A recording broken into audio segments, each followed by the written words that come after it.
Memasuki musim pancaroba, Dinas Kesehatan Kota Palembang mengimbau warga mewaspadai penyakit demam berdarah dengan menjaga kebersihan lingkungan.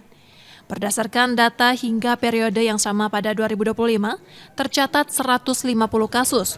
Jumlah ini menurun dibanding tahun sebelumnya.